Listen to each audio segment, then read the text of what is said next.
Hello and welcome to this video on single malt whiskey and just what it is.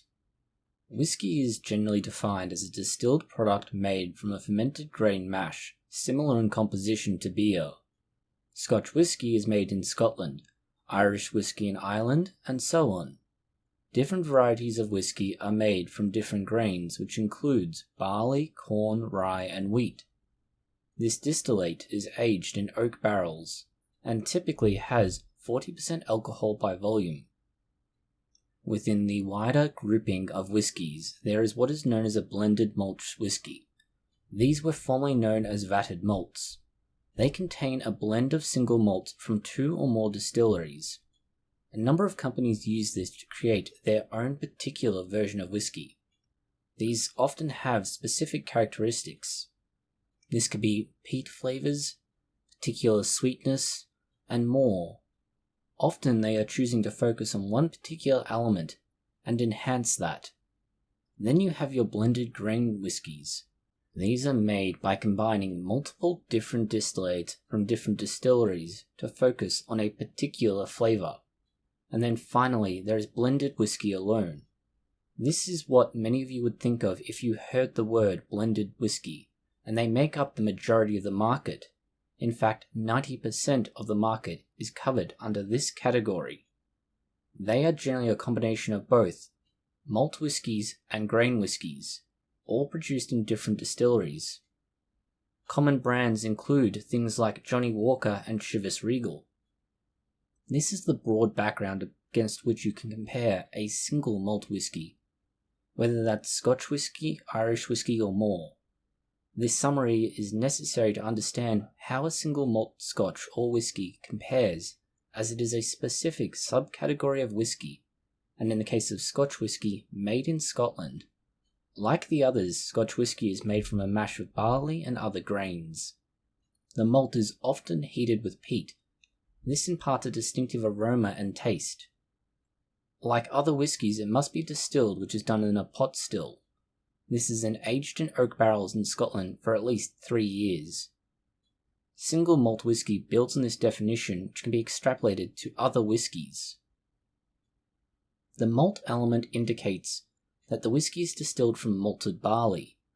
We've discussed malting before, but understand that malting itself is important in a number of ways for the particular aspects of Scotch whiskey, and in fact that of other countries. Soaking it and then heating it creates your malt. The heating process is done in many cases with peat or a other particularly specific and region-specific heat source, or in a particular region-specific way. Scotch whiskey relies on peat from the peat bogs of Scotland. This element distinguishes it from others. The single element is what you're also looking at, and this would tell you that all of the contents of your whiskey bottle came from one distillery. The catch to this is that it may not be distillates from a single year or a single batch of whiskey, and this is where the comparisons between it and other versions of whiskey come up. This could be something like your double malt Scotch or triple malt. This tells you that the whiskey itself was taken either as a single run or the combination of several, and then aged in a number of different barrels. This could be 2 or 3 generally.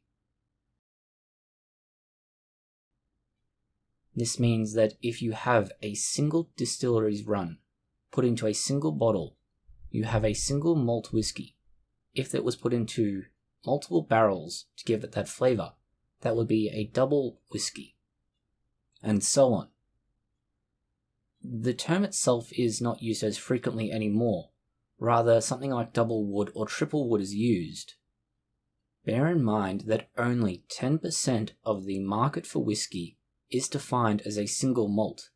The rest is made up from the various kinds of whiskey that are available. Generally, these are your blended whiskies.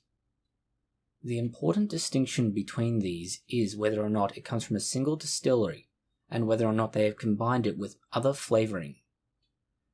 As a rule, if you find a bottle labelled whiskey and it says single malt, it should follow these rules. If it contains blended, but without the word malt, it's likely to be a combination of different batches combined, that is, different batches of grain whiskey. If it simply says single malted, you're getting a single batch from a single source, in most cases. But in some cases, whiskey can be blended, and this is where you need to consider the age statement made on a bottle. The different blends of a whiskey, if they are taken from a single distillery, may still be a single malt, but the number on the bottle will refer to the most young combination of whiskey used in there. So if they have used a combination of 50, 20 and 12-year-old whiskey, they would only call it 12 years old, but may in fact contain parts that are much, much older. This is allowed under different rules and regulations depending on what framework the whiskey was made under. But as a rule, you'll find that the older the label says the bottle is, that is the oldest, the youngest component in it will be. This is because very few whiskies are made from the contents of a single cask. This makes sense when you consider the volume in a cask and the nature of what is being made. The longer it ages, the better it tastes, but you don't want to use all of the contents of the best tasting cask and then have to charge a fortune to be able to buy it. Rather, adding it to less mature, but still quite palatable beverages means that they can get the most economical benefit from their fermentation and aging process. Whiskey is not solely found in Scotland, but Scotch whiskey is. Like champagne and similar products, there is a protected designation for certain products. This means Scotch whiskey can only come from Scotland. A similar thing applies to Irish whiskey. Something like Jim Beam, which is produced in America, does not necessarily fall under the same auspices, as it doesn't have the same protection of designation. As a general rule, the brand itself has to protect its name and production, rather than the product itself being protected. Thank you for watching this video. If you have found it interesting, consider liking, sharing and subscribing. Please post any comments, questions or suggestions below.